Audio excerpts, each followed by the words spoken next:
Hey guys, so you guessed it, straying away from the usual storytime series that I'm working on. I'm now also gonna be doing reviews of animated series and movies with the perspective of an animation student, such as myself. Since there are a lot more animated movies and shows coming up particularly this month, you guys better keep a lookout for them. Before I get into the main focus of this video, I would like to put a big old spoiler warning in case you have not finished or even haven't started watching Infinity Train yet. So if you are one of those people, what are you even doing here? Go watch it now! It's a fantastic show, you have nothing to lose in watching it. Okay, so with that out of the way, Infinity Train. Overall, I really enjoyed it. I watched the pilot episode like over a year ago and I was so hyped about it. And I see that a lot of people are excited for this new series as well. So, in this video, I'm gonna give an honest evaluation on whether Infinity Train is really worth the hype and compare it with its predecessor, Over the Garden Wall. First of all, let's talk about its storytelling. Since it's a 10-episode series, a lot were speculating that whether the story elements will be cut short because of that. But as the creator says, it flows well this way, I like it. It's okay. It was designed to be this way. I believe he had really thought it through before making it as a mini-series. And after finishing the entire season, I think that may not be a bad choice after all. I know, the first episode might seem kinda rushed at first glance, since Tulip was already on the train 5 minutes into the first episode, but consider that it's a mini-series, and it pretty much explained everything by the final episode. I think it's perfectly acceptable. I mean, Over a Gun Wall even started off with the brothers already inside the forest without any explanation of how they got there until halfway of the season. So yeah, nice job creator. And throughout the rest of the season, every episode seemed well connected, by bringing Tulip's family problem into the spotlight at the beginning, to Tulip growing up mentally and learning to be a better person along the way, to her realizing and accepting that reality is not always exactly how she wanted to be.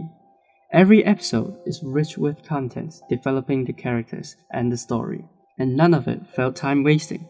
And by the end of it, although it was revealed that the series will return, you sneaky bastard, I actually think the series could just end there. Not that I wanted to end, but pretty much everything was explained, and there was no cliffhanger at all.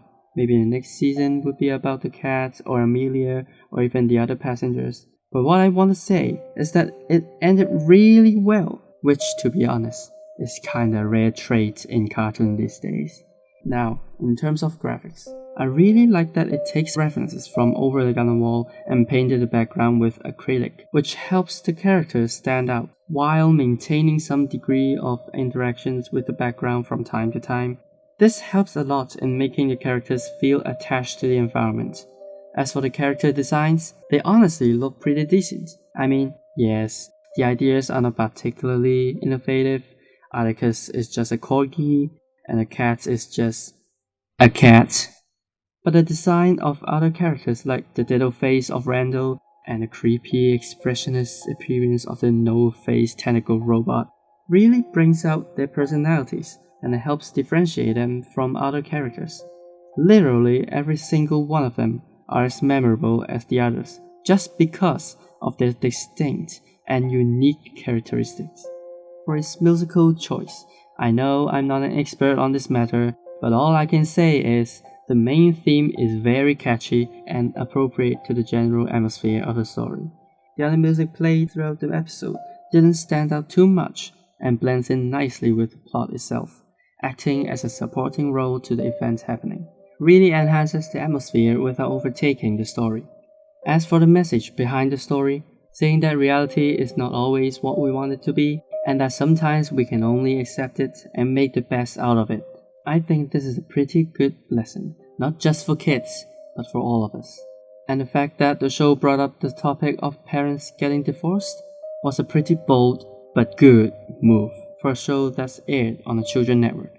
Consider the divorce rate in the US is still pretty high these days, telling kids the impending doom of their parents' marriage. Just kidding. Telling them to value what they have now and treasure the love of a family is a pretty good message to advocate. Side note, I think I found an Easter egg at the end of the final episode. Beatrice the bird from over the garden wall. This is the only Easter egg I discovered. I'm not sure if that's the only detail or not, so please do let me know in the comment section below if I missed anything. In conclusion, I'll rate the show a 9 out of 10. Yes, a near perfect score. Well, that's because it's truly a good show. Well, the only critique that I'll give is for the singing parts in the Crystal Car episode. Tulip's singing was pretty bad, and it gets a bit awkward after a while. But other than that, it's an outstanding show, and it definitely holds up to everybody's expectations. The mysteries, the humor, the struggles, I enjoyed it all. If only Cartoon Network would open up more channels for non-US citizens to watch it, it would have made my life much more easier. And don't even get me started on the region block on their freaking website. Hi, I'm back. Make sure to like this video if you want more reviews coming in your way. The next will be either about Inversym or Weathering with You. So, stay tuned.